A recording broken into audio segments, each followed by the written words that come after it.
bilang Isu ikan maketer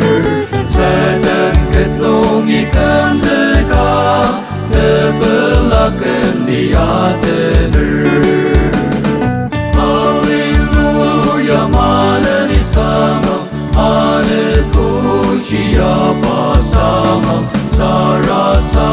temacam biama Ketika ku patahkan Takam dasen kemulung Lelah serta kena tener Menen amal cituk sedih Paten zek sedih nang zeker Haleluya mana ni sama Anetku siapa sama Sarasa temacam biama Ketika ku patahkan